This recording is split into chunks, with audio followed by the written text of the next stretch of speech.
आज का टॉपिक हमारा जीन क्लोनिंग। इसमें ये पढ़ेंगे कि क्या होती है जीन क्लोनिंग, साथ में आप पढ़ेंगे कि इसमें कौन कौन से मेथड हैं और इस पूरे मेथड में कौन कौन से आपके स्टेप इन्वॉल्व होते हैं। अगर हम बात करें जीन क्लोनिंग की, तो क्लोन का मतलब होता है कि आइडेंटिकल कॉपी को बनाना। तो इसका मतलब ये हो गया कि हम जो भी यहाँ पे कोई भी डीएनए का फ्रेगमेंट लेंगे, इस फ्रेगमेंट से अगर हम इसकी मल्टीपल आइडेंटिकल कॉपी बना, देखिए इसमें दो चीज़ें आपकी, इस क्या करें इससे हम कि आपको किसी भी जीन को लेकर के उसकी मल्टीपल एकदम आइडेंटिकल कॉपी बनाए, मतलब कि जैसा वो है वैसे ही, इसमें कोई वेरिएशन या कोई चेंज ना आए, तो इसे क्या बोलेंगे हम, जीन की क्लोनिंग। ठीक है, यहाँ पे कंडीशन ये है कि इस क्लोनिंग में जो हम कॉपी बनाएंगे ढेर सारी यहाँ पे मल्टीपल आइडेंटिकल कॉपी, ये किससे बनेंगी, सिंगल एंसेस्ट्रल डीएनए से। मतलब यहाँ पे क्या होगा, सिर्फ एक आपका रहेगा यहाँ पे सिंगल एंसेस्ट्रल डीएनए।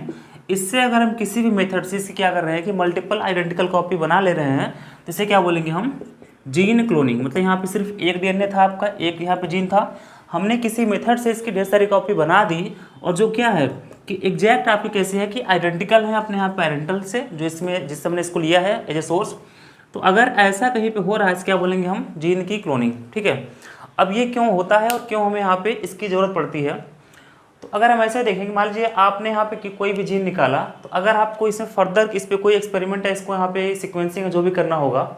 अब दिक्कत ये, अगर हमारे पास सिर्फ एक कॉपी होगी इसकी, तो ये अगर हम इस मान लो कि हमने इस पर कोई एक्सपेरिमेंट किया, हमारा ये खत्म हो गया, या फिर इस पर कोई हमने ये यूज़ करने लायक नहीं बचा है, तो फिर से अगर हमें काम लगेगा इसी चीज़ का, तो क्या फिर से इसको जाएंगे निकालने, हम ऐसा नहीं जाएंगे निकालने। फिर क्या होता है कि हम एक जीन निकालने के बाद क्या करते हैं कि इसकी बहुत सारी कॉपी बना देते हैं, और इसमें हम डिफरेंट रिसर्च या फिर किसी अदर फील्ड में इसको हम यूज़ करते हैं। तो बेसिकली अगर बात करें यहाँ पे, तो जो आपके ये होते हैं जीन क्लोनिंग, इसको हम लोग करते हैं दो तरीक़ों से। सबसे पहला आपके इसमें होता है इन विवो, और सेकंड आपका होता है इन विट्रो। मतलब कि जीन क्लोनिंग के आपके दो तरीके हो जाएंगे, इन विवो मेथड और इन विट्रो मेथड। जो इन विवो मेथड होता है उसको बोलते हैं यहाँ पे हम कि gene cloning inside the living cell, in vivo, और सेकंड आपका होता है in vitro gene cloning method. जो इन विवो होता है, इसका मतलब होता है कि gene cloning inside the living cell, inside the living cell. जो आपका सेकंड होता है इन विट्रो मेथड, इसमें करते हैं gene cloning outside the living cell, outside the living cell. ठीक है, तो पहले लोग पढ़ लेते हैं in vivo gene cloning method, फिर यहाँ पढ़ेंगे हम इन विट्रो मेथड को। ठीक है, अब जो आपका इन विवो मेथड होता है, जिसमें क्या करेंगे कि हम जीन की क्लोनिंग करेंगे किसी भी लिविंग सेल के अंदर में, तो इसमें कुछ यहाँ पे स्टेप्स इन्वॉल्व रहते हैं। ठीक है, तो जो पहला आपका स्टेप होगा, सबसे पहला इस पे स्टेप आपका हो जाएगा, यानी से वो लिखते हैं कि procedure for in vivo gene cloning. तो ये जो आपका इन विवो जीन क्लोनिंग का प्रोसीडर होगा, इसमें कुछ आपके स्टेप्स होंगे। अब जो स्टेप होंगे, सबसे मेन आपका स्टेप होता है, सबसे पहला और मेन स्टेप इसमें होता है कि कंस्ट्रक्शन ऑफ आरडीएनए। ठीक है, सबसे मेन होता है आपका यहाँ पे कंस्ट्रक्शन ऑफ आरडीएनए। आपने पढ़ा होगा बायोटेक में कि हम कैसे बनाते हैं आर, यानी कि रिकॉम्बिनेंट डीएनए। तो सिंपली हम क्या करते हैं कि हम लेते हैं किसी भी प्लाज्मिड को जो कि काम करता है एज ए वेक्टर, और साथ में क्या लेंगे हम अपने डिजायर्ड इसमें डीएनए को, और इन दोनों को हम रेस्ट्रिक्शन एंजाइम से कट करने के बाद एक साथ लाएंगे, इनका लाइगेशन होगा। जब ये एक साथ होंगे उसके, तो जो डीएनए बने उसको क्या बोलेंगे हम, आरडीएनए। मतलब ये होता है कि अब मान लो ये हमारा हो गया प्लाज्मिड। ठीक है, ये हमारा हो गया यहाँ पे प्लाज्मिड, इसमें दो स्ट्रैंड होते हैं, साथ में कैसा है, सर्कुलर है। साथ में हमने क्या लिया है, इसके साइड में हमने यहाँ पे लिया है अपना डिजायर्ड फ्रेगमेंट ऑफ डीएनए। ठीक है, अब यहाँ पे मान लो कि ये हमारा हो गया डिजायर्ड जीन हो गया ये यहाँ पे।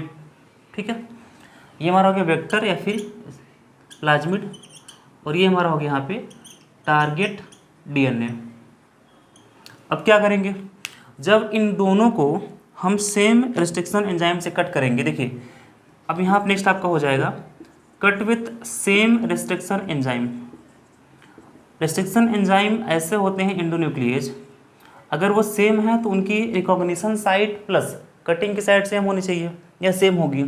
तो अगर हम सेम एंजाइम को यूज कर रहे हैं इसको और इसको यहाँ पे कट करने के लिए, तो इस पूरे यहाँ पे प्लाज्मिड में जो वेक्टर प्लाज्मिड है आपका, इस पूरे प्लाज्मिड में जहाँ पे एक स्पेसिफिक सीक्वेंस होगा जिसे बोलेंगे हम आर साइट या फिर रिकॉग्निशन सीक्वेंस या साइट, तो वहाँ पे इसको ये पहचानेगा और वहाँ पे कट करेगा। अब मान लो कि यहाँ पे ये साइट इसमें अंदर यहाँ मिला, तो इसको ये पहचान लेगा ऐसे, ठीक है।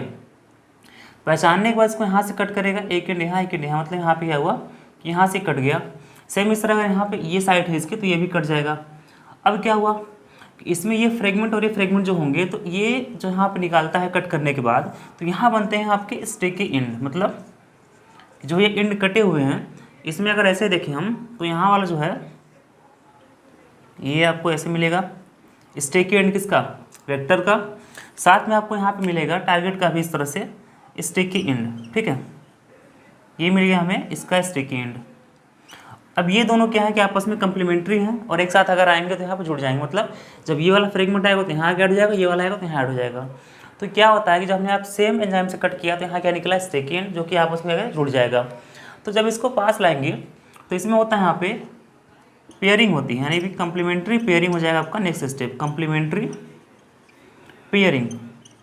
अब ये जो कंप्लीमेंट्री पेयरिंग हुआ है, देखिए जो यहाँ पेयरिंग हो रहा है ना, इसमें जो ये डीएनए है ये भी आ सकता है, या फिर ऐसे भी चांस होते हैं कि ये वाले भी यहाँ पे क्या है कि इसका जो खुद का कटा हुआ पार्ट है बाद में आके इससे जुड़ जाएगा। तो यहाँ पे आपको यहाँ पे दो तरह के मिलेंगे, जो दो तरह के आपको मिलेंगे यहाँ पे, इसमें क्या है कि एक तो मिलेगा आपको जिसको बोलेंगे हम आरडीएनए।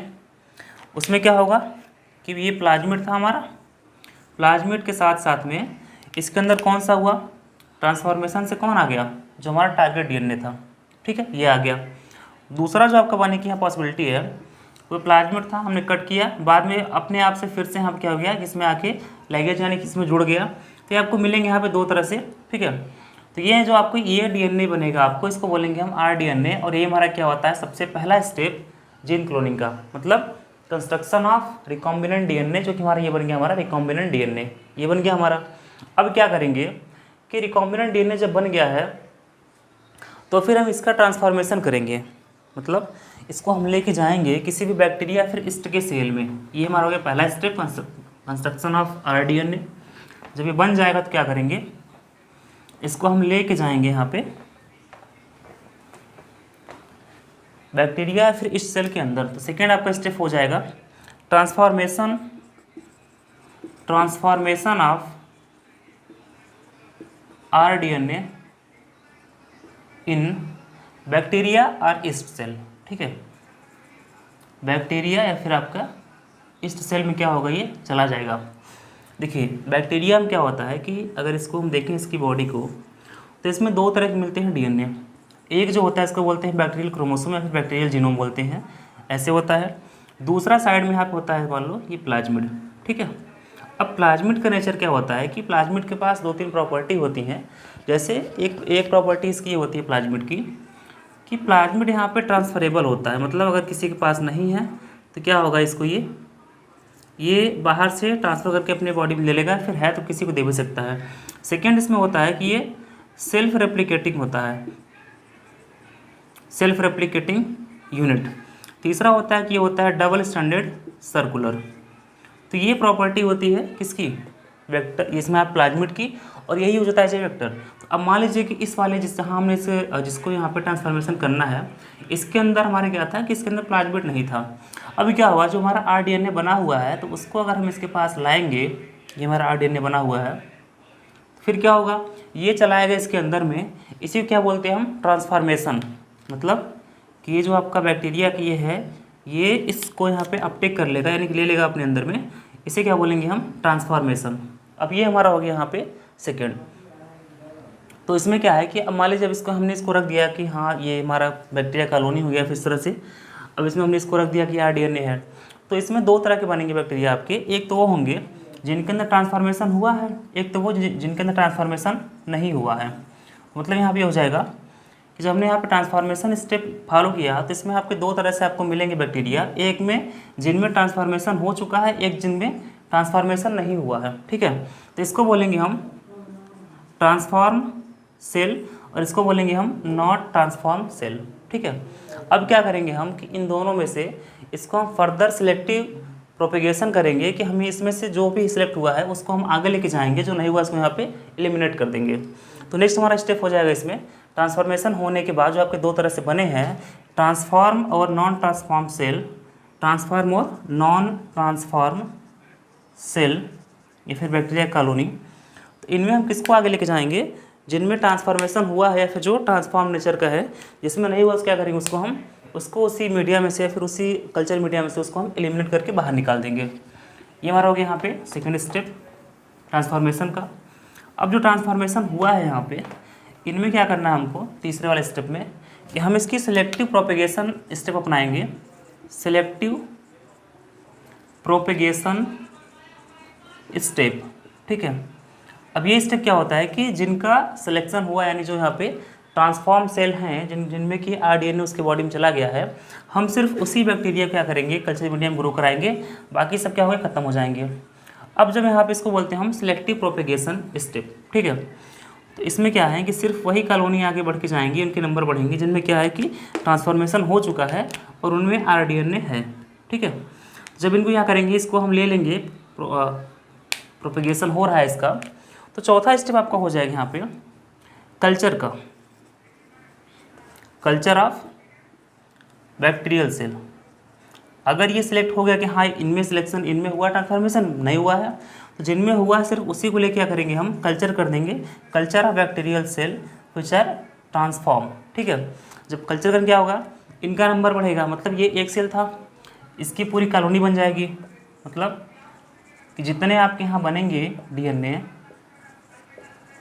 जितने आपके नंबर में बढ़ेंगे पूरे बैक्टीरिया, उन सब में क्या है, उनमें ये जो आरडीएनए वो भी है, साथ में ये पूरा वेक्टर है इसमें, ठीक है।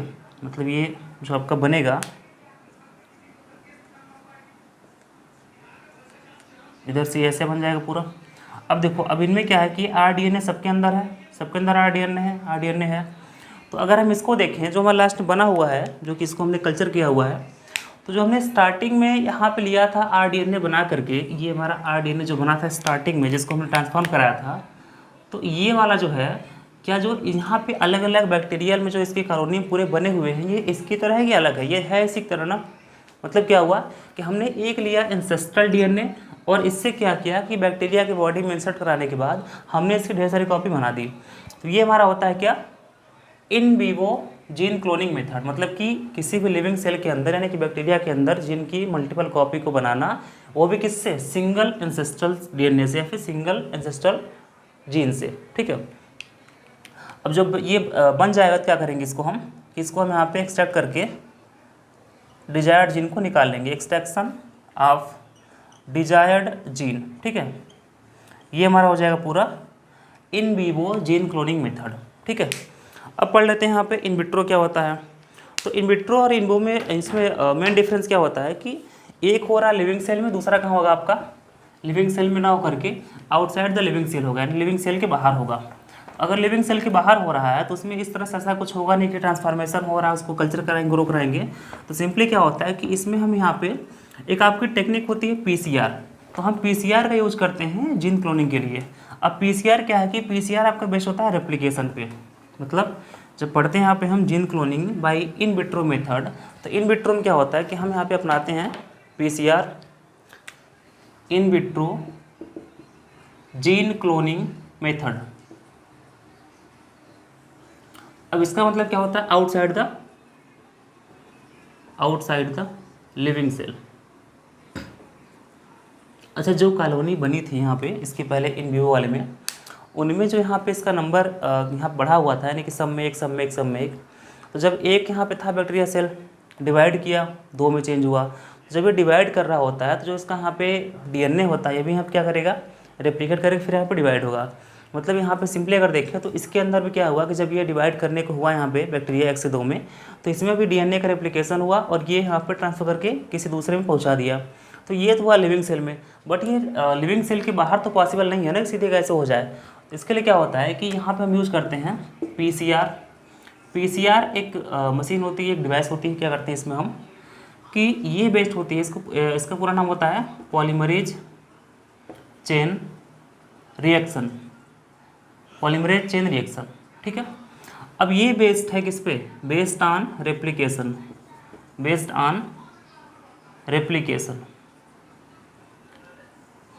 अब इसके पहले हम बात करें पीसीआर की, थोड़ा जान लेते हैं कि रेप्लिकेशन क्या होता है और रेप्लिकेशन में क्या क्या आती है मेन प्रॉब्लम, जिसको कि दूर करके आपका पीसीआर बनाया गया, और साथ ही ये कैसे यहाँ पे एक इफेक्टिव या फिर एक यहाँ पे हाईली इफिशियंट मशीन की तरह काम करता है।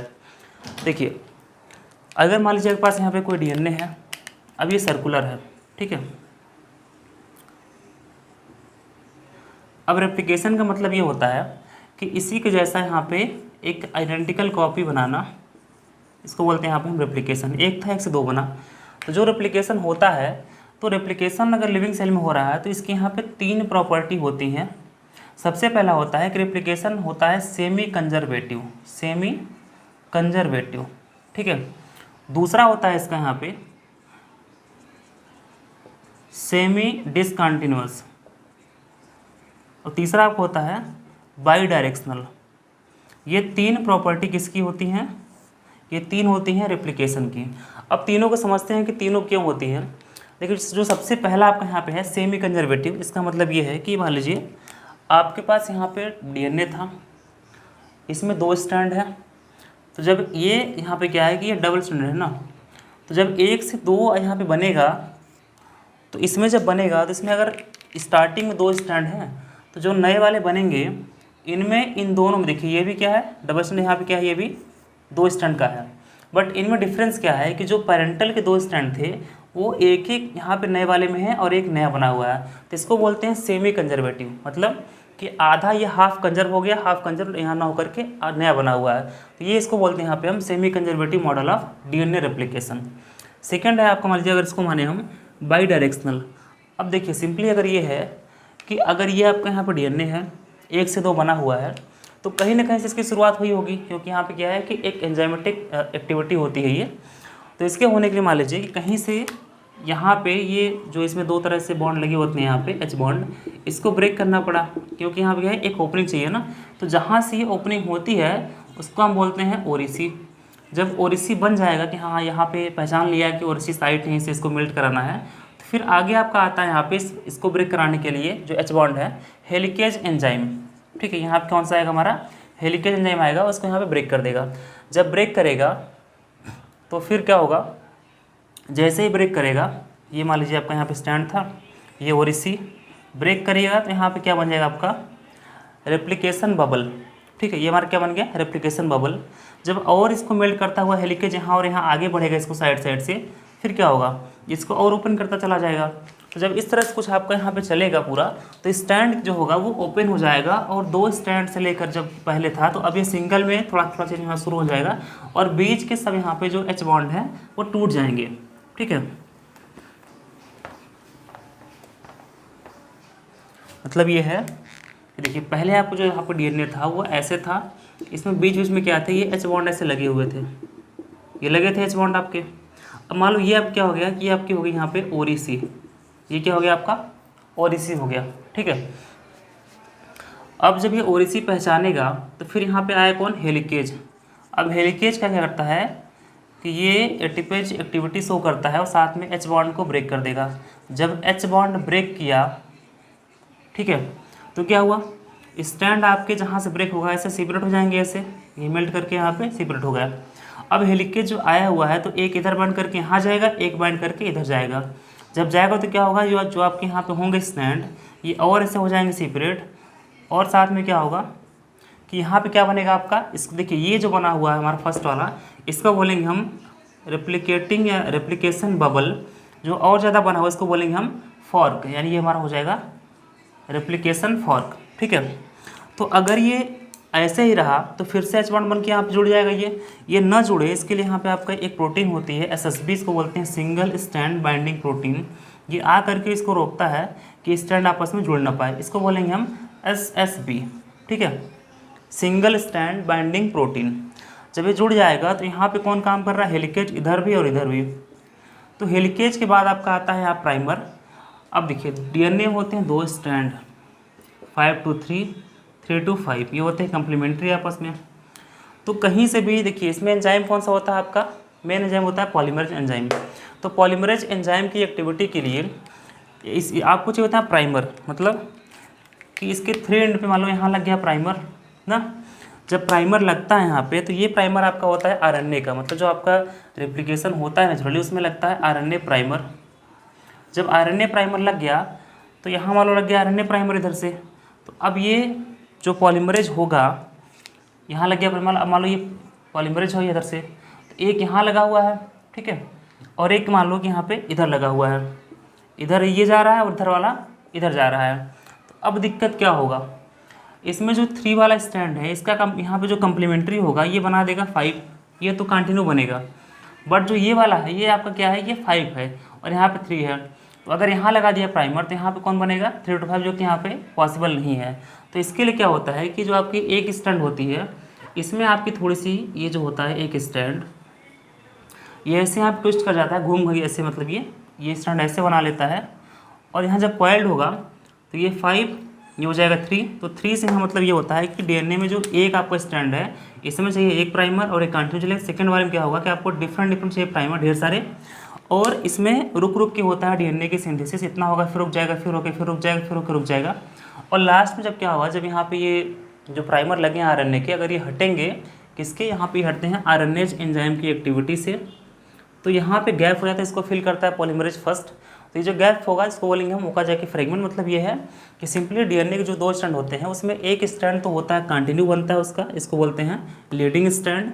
जो रुक के होता है इसको बोलते हैं हम लैगिंग स्टैंड। मतलब यहाँ पे आपका होगा यहाँ पे लीडिंग स्टैंड, साथ में क्या होगा यहाँ पे होगा आपका लैगिंग स्टैंड, ठीक है। तो कुछ ये आपका होता है यहाँ पे कि रेप्लिकेशन का थोड़ा सा शॉर्ट में कि हाँ रेप्लिकेशन ऐसे ऐसे होता है। तो अब जो पीसीआर है, तो पीसीआर में क्या आता है कि जो ये इसका बेस्ड है, मतलब इसका प्रिंसिपल बोल सकते हैं कि प्रिंसिपल तो है इसका यहाँ पे रेप्लिकेशन, बट जो रेप्लिकेशन में दिक्कतें आती हैं इन्हीं दिक्कतों को यहाँ पे पीसीआर में हटा दिया गया है। और ये क्या है कि एफिशिएंसी के फॉर्म में उतना ही है, लेकिन यहाँ पे जो दिक्कतें यहाँ थी वहाँ पे हट गई हैं, ठीक है। अब जाने कि यहाँ पे रेप्लिकेशन में क्या क्या प्रॉब्लम आई है आपको, और अगर क्या हट जाए तो आपका यहाँ पे रेप्लिकेशन और अच्छा हो जाएगा। देखिए सबसे पहला दिक्कत जो हमारे यहाँ पे आया था रेप्लिकेशन में वो ये था कि जो डीएनए मेल्ट कर रहा था उसमें क्या चाहिए आपको, यहाँ पे उसमें चाहिए ये आपका डीएनए हो गया। सबसे पहले अगर इसको मेल्टिंग करनी होती है तो हमें चाहिए यहाँ पे हेलिकेज। मतलब एक तो प्रॉब्लम ये है रेप्लिकेशन के साथ में कि हमेशा इसको चाहिए हेलिकेज। तो अगर हेलिकेज चाहिए तो हेलिकेज लेता है एटीपी, ठीक है, ये दिक्कत है। दूसरा ये है कि जब हेलिकेज स्टैंड उसको बनाता है आपको चाहिए यहाँ पे एसएसबी, ठीक है, दूसरा स्टैंड, दूसरा दिक्कत है इसमें। तीसरा दिक्कत ये है कि जो प्राइमर होता है वो यहाँ पे लगता है आरएनए प्राइमर। जब आरएनए प्राइमर हटेगा इसके, आपको जब हटेगा तो यहाँ पे गैप फिल करना पड़ेगा, और साथ में आपको क्या चाहिए, यहाँ पे आपको चाहिए आरएनएज एंजाइम, ठीक है, ये दिक्कत है। अब दोनों स्टैंड अगर ऐसे जुड़े हुए हैं, यहाँ पे इसमें कॉइलिंग भी होती है, तो यहाँ से शुरू हुआ इधर जा रहा है इधर जा रहा है, तो जो यहाँ पे कॉइलिंग है ये बढ़ के हो जाएगी सुपर कॉइलिंग के फॉर्म में, और इसको कौन सा हटाता है, टोपो आइसोमरेज। मतलब जो आपका एक एंजाइम चाहिए होता है टोपो आइसोमरेज सुपर कॉइलिंग को हटाने के लिए, वो भी क्या है कि अगर बोले तो यहाँ पे इसके लिए क्या है, एक प्रॉब्लम है। अब इतने दूसरा क्या है कि यहाँ पे दोनों स्टैंड सेपरेट तो हुए नहीं, पूरा सिर्फ ऐसे बढ़ता हुआ जा रहा है इसमें H1 को ब्रेक करते हुए। तो इसमें ये होता है लीडिंग और लैगिंग स्टैंड वाला कॉन्सेप्ट, लीडिंग और लैगिंग। मतलब एक स्टैंड चलेगा कंटिन्यू, दूसरा क्या होगा आपका रुक के चलेगा।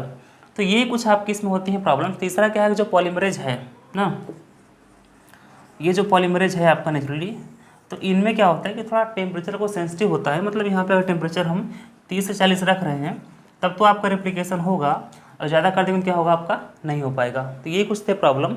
अब इन्हीं सब प्रॉब्लम क्या करेंगे कि इतने प्रॉब्लम को हम पीसीआर में दूर कर लेते हैं, फिर करते हैं पीसीआर। अब देखिए दूर कैसे करते हैं। जो पीसीआर होता है तो इसकी रिक्वायरमेंट क्या क्या हो, इसको जान लेते हैं। पीसीआर सबसे पहले आपको चाहिए कि जिस हमें डीएनए फ्रेगमेंट का यहाँ पे पीसीआर करना है हमें वो चाहिए। मतलब सबसे पहले इसकी रिक्वायरमेंट होती है requirement in PCR.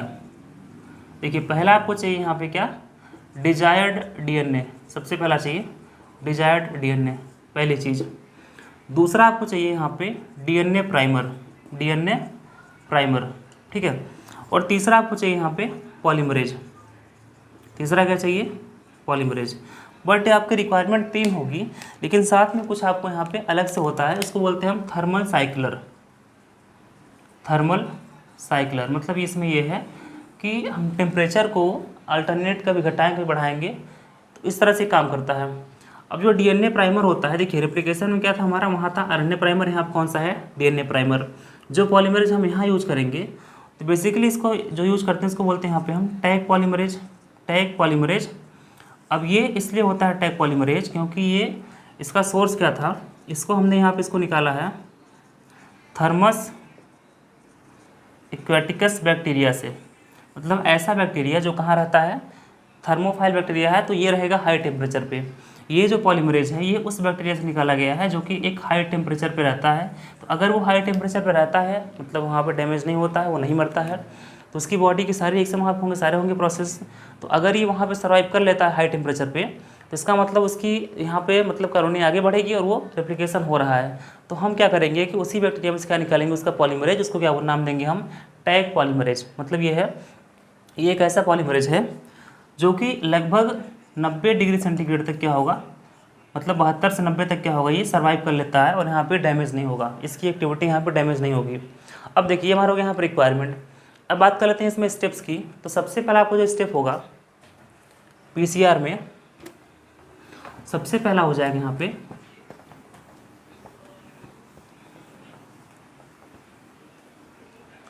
Melting of DNA, melting of DNA. देखिए हम जो लिखा था ऊपर ना थर्मल साइक्लर, इसमें करते क्या है कि हम टेम्परेचर को ले आते हैं 40 तक, फिर कहाँ ले जाते हैं 72 से 90 तक। ये क्या करते हैं कि हम इसको टेम्परेचर इसको लोअर, और ये आपकी अपर लिमिट होती है, इसको लेके जाते हैं। तो आपने लिया क्या, आपने लिया किसी भी नॉर्मल डीएनए को जिसको आपको यहाँ पे क्लोन करना है पीसीआर मेथड से। इसमें आपको जाएंगे दो तरह से, दो स्ट्रैंड और ये आपस में होंगे कंप्लीमेंट्री, बीच में क्या आपका एच बॉन्ड है। तो जब इसको हम लेंगे क्या करेंगे, सबसे पहले इसको हम मेल्ट करा देंगे। अब देखिए वहाँ पे रेप्लिकेशन में ये मेल्ट हो रहा था, लेकिन वहाँ पे क्या था आपका हेलिकेज था ना, हेलिकेज एंजाइम। यहाँ पे सिंपली क्या करेंगे, हम टेम्परेचर को बढ़ा देंगे बाय द थर्मल साइक्लर। जब टेम्परेचर बढ़ेगा, मान लीजिए हमने इसको कर दिया 72 डिग्री सेंटीग्रेड पे, जब ये 72 हुआ तो क्या हुआ, इसके दोनों स्ट्रैंड क्या हो जाएंगे, सेपरेट, ये अलग हो गया ऐसे ऐसे ऐसे, ठीक है। अब एक आपका है यहाँ पे 5-3, दूसरा आपका है 3-5, ठीक है। अब ये क्या बन गया आप, क्या सिंगल स्टैंडर्ड।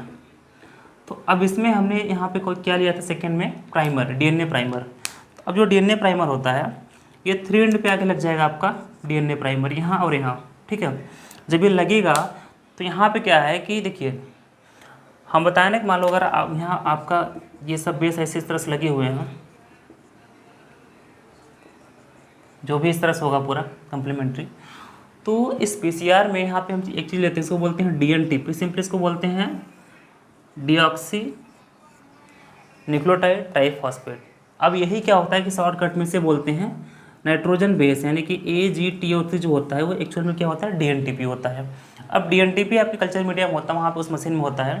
तो क्या करेंगे हम, इसको लेने के बाद ये जो पॉलीमरेज है आपका टैग पॉलीमरेज, ये क्या करेगा कि यहाँ पे इसको सबको यहाँ पे लगा देगा। तो जो पहला स्टेप है आपका मेल्टिंग ऑफ डीएनए, इसमें क्या होता है सिंपली यहाँ पे कि डीएनए होता है 2 स्ट्रैंड का, इसको हम क्या करेंगे कि थर्मल साइक्लर से लेके जाएंगे हाई टेम्परेचर पे। अब ये मेल्ट करके हो गया हमारा 2 स्ट्रैंड में। तो सेकेंड स्टेप आपका हो जाएगा यहाँ पे मेल्टिंग ऑफ डीएनए करने के बाद ये हो जाएगा आपका एडिंग ऑफ प्राइमर, ठीक है, एडिंग ऑफ प्राइमर। जो प्राइमर होगा उसके साथ आके यहाँ पे एनेलिंग होगी इसकी, और यहाँ पे ये ऐड हो जाएगा कहाँ पे, 3 एंड पे हो जाएगा आपका प्राइमर, ये जाके यहाँ पे चिपक गया। जब ये आपके चिपका होगा यहाँ पे, तो तीसरा आपका स्टेप हो जाएगा एक्सटेंशन ऑफ डीएनए स्टैंड। मतलब जो आपके पॉलीमरेज है एंजाइम, वो टैग पॉलीमरेज क्या करेगा कि कंप्लीमेंट्री बेस पेयर को ला के यहाँ पे ये पूरा यहाँ पे फिल कर देगा और ये पूरा भर जाएगा, ठीक है। तो अब क्या होगा कि पहले एक स्टैंड था ऐसे, अब एक से अब क्या होंगे, 2 बन जाएंगे। अब प्राइमर इधर लगा हुआ है, एक में यहाँ एक में यहाँ, ठीक है। और ये आपका बन गया यहाँ पे नया वाला स्टैंड कंप्लीमेंट्री 1 से 2, ठीक है। तो अभी तक क्या हुआ, हमने जब इसकी एक साइकिल चलाई है तो एक साइकिल के चलने से यहाँ पे क्या हुआ कि 2 बने हैं स्टैंड। तो अगर हम 2 को चलाएं तो क्या होगा, मतलब ये है कि अगर हम पीसीआर में 2 साइकिल को रिपीट करें तो क्या होगा, तो 2 से आपको यहाँ पे 4 बन जाएगा। अब कैसे बनेगा, देखिए अब इतना पता चला ना कि जब एक बार हम इसको यहाँ पे एक साइकिल चलाएंगे तो 1 से 2 होगा। अब 2 से 4 कैसे बनेगा, ये हमारा हो गया यहाँ पे एक स्टैंड, 1 से 2 बनेगा तो एक पेरेंटल दूसरा आपको हो जाएगा यहाँ पे नया वाला। अब ये जब बनेगा तो टेम्परेचर फिर से अगर इसको कूल डाउन कर देंगे और ये यहाँ पे दोनों स्टैंड आपके यहाँ पे साथ साथ आ गए।